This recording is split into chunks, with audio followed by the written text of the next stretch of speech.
Hello again, everyone. Scoons Comics here with another exciting, thrilling comic book haul!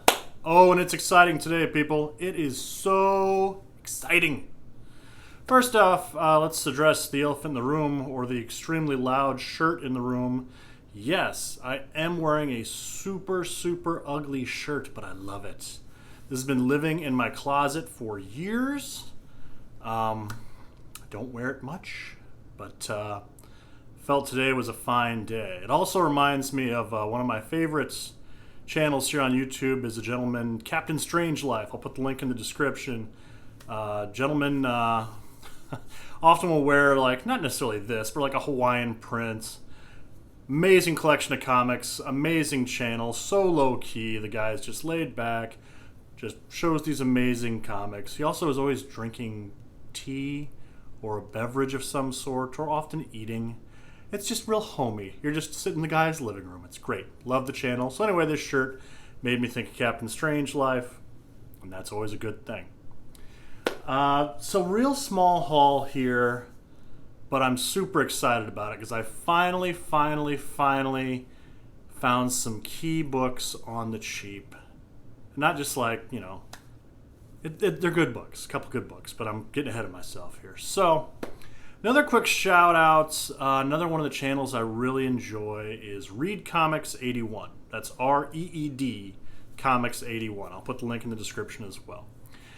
This guy is always finding amazing books for super cheap. I mean, he'll go on eBay and he'll spend a few bucks as well and get some higher end books, but he always seems to have all these spots with the flea markets, garage sales, antique shops, what have you, where he finds these gems for $1 and multiple copies of stuff for $1. It fascinates me. I am both highly envious and thrilled every time he puts out a video because he lives north of me. He lives up in the upper Michigan area. I'm down here in northern Indiana. Our paths do not cross. We don't shop at the same kind of places at all. But somehow up north he's finding all these deals and I feel I am not. So I'm always at these antique malls and secondhand shops and comic shops and whatever. And I didn't find the great stuff that Reed Comics found. I don't know. But this last week I hit one of the antique malls in my area that I've gone to a couple of times. They have one vendor there that has a whole booth full of, he's got comics and just stuff. Sports cards, toys, just random, it's a whole flea market in one booth, right? And often, people that are going through these things end up piling stuff on the boxes of comics. So like he's got, 20 long boxes, but they're buried, always buried. And the few times I've gone up there, not only are they buried, but there's always one or two people in the same booth looking at random toys, Barbie dolls, sports cards. And for whatever reason, I have a face that people want to talk to, or they don't think, whoever is crazy out there and they want to chat, they're going to find me. I don't know why.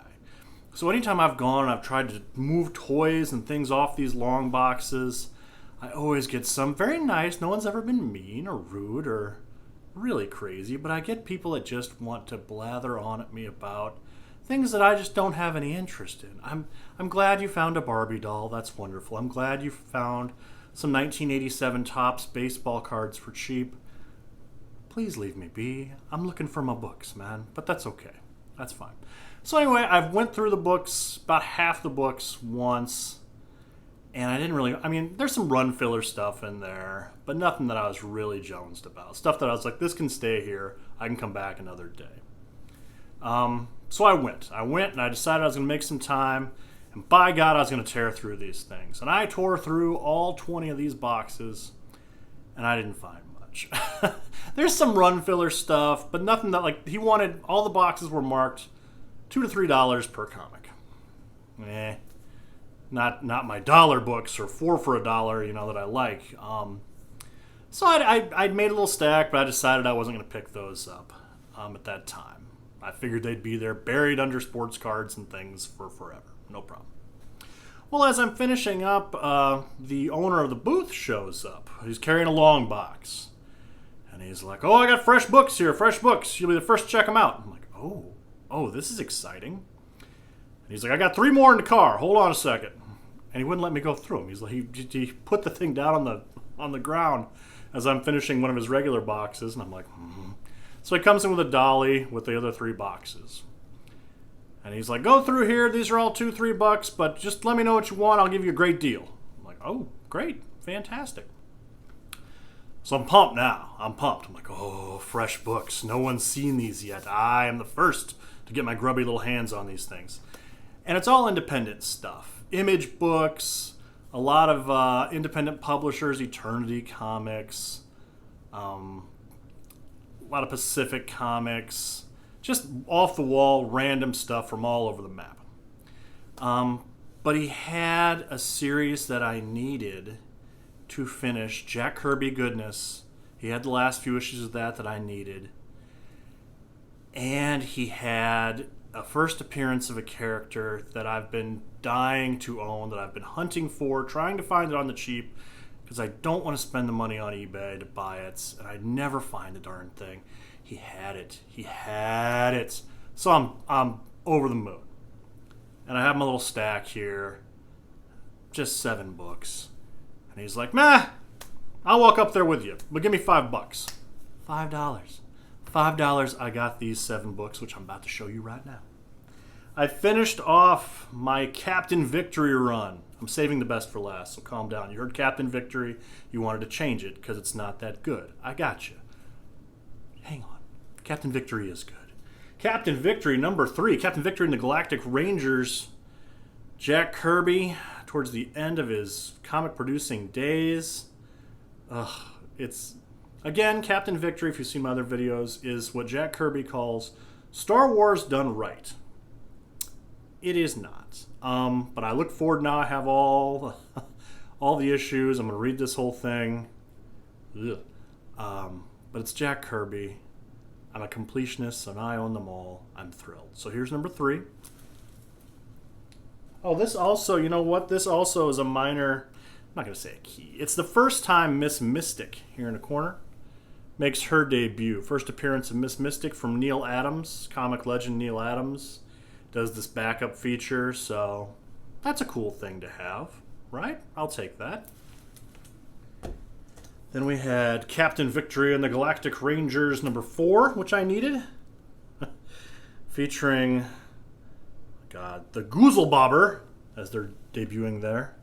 It's this weird character dressed like a clown. Again, I have not read this series yet. I don't know, but I'll check it out. Again, Jack Kirby. I'll pick up Jack Kirby all day long. Very cool. I never find these Captain Victory books out in the wild, especially not on the cheap. So I was thrilled to have these for less than $1 a piece. Oh yeah. Captain Victory number 7. Still got that Kirby charm. It's not his best work by any stretch of the imagination, but it's still charming and fun, and I'm so thrilled to have these. And finally, I got Captain Victory number 11.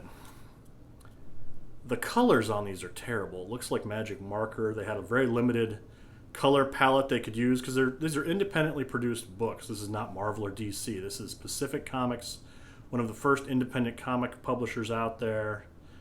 Again, the big appeal to this was Jack Kirby got to own these characters and just pocket all the profits, what they were. So very cool for him, and I'm happy to own these books. So now I own the whole run. I'll show them off here one of these videos, you lucky people. I'll show the whole Captain Victory collection. I guarantee no one else on YouTube is showing the Captain Victory collection. Get excited. Then he had, I'm a big Rocketeer fan. Big Rocketeer fan. And I'm always on the lookout for the early issues from Eclipse Comics and Pacific Comics. Dave Stevens, the creator, the artist, the writer. I love his art so much. I've talked about it before. I had an issue of Johnny Quest that he had done the cover for. I love his artwork. Beautiful. Man passed away. 2008 of leukemia, tragically.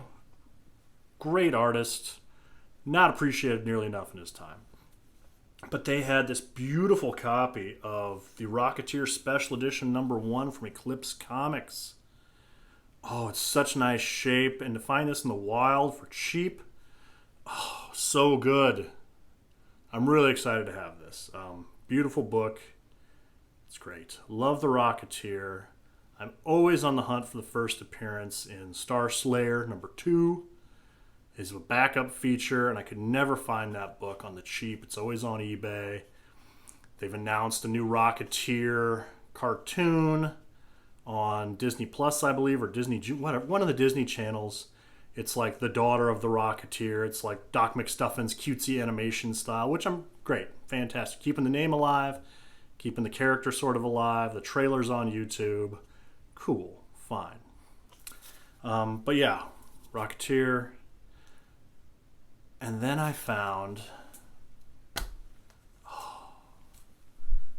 did find Star Slayer #2, the first appearance of the Rocketeer. I've been hunting for this and hunting for this and hunting for this. And when I do see it at shows, they want, again, this is not a multi-$100 book or nothing crazy, but I've seen people, if it's slabbed, if they've got it in like a protective case and graded at a 9.0 or higher, they want hundreds of bucks. Raw condition, I see it going from anywhere from $30 to $80, and I'm like, I know I can find this out there, and I found it. I'm going to open this up real quick so you can see the back cover, because the back cover features the Rocketeer. Star Slayer, the main feature, is a Mike Grell piece, which is nice, but oh, look at that. Look how pretty that is. Oh, that's cool. That is so cool. White background in great shape. Oh, found that for less. Guy gave that to me for less than $1. Less than $1 for my Star Slayer #2. But then he had two of them. He had two of them. I've been looking for this book forever, and there are two beautiful copies of the first appearance of the Rocketeer. People, I don't do the speculation stuff much. I don't tell you to go hunt for special books. Find this book now while you can. I just saw the D23 convention happen this weekend. They showed a quick preview of the app and the whole library that they have on there. One of the movies I saw featured was the original Rocketeer. I'm gonna put my The Rocketeer book back up because it's prettier. Bam, Rocketeer. So that's going to be on this Disney Plus app, which means it's going to get back into general zeitgeist again. People haven't seen this movie on regular TV, but on random syndication and sci-fi for the last 10, 15 years. Now, if more people get their eyes on this, they're hunting for Marvel movies and things to watch, and they see this, like, what is this? What superhero is this? Boom. New interest. Eventually, they're going to reboot this thing. The Rocketeer will come back. It'll become popular. And people are going to lose their minds, and suddenly this issue, the Star Slayer #2, the first appearance of Rocketeer, is suddenly going to start going for big money, and you're going to miss out. Pick it up now. I'm telling you this because I already have 2 copies, and I'm thrilled to have them. Yes. Oh, okay. So yes, that is my small haul, but extremely happy to have them. Oh, so happy. So happy. But that's all I got for this week, people. You know what? I might be back later this week. I'm wanting to highlight some collections of books that I have. We'll see how ambitious I get this week. But thank you so much for watching. Again, check out Captain Strangeliffe. Check out Read Comics 81. That's REED. And I will see you all soon. Take care.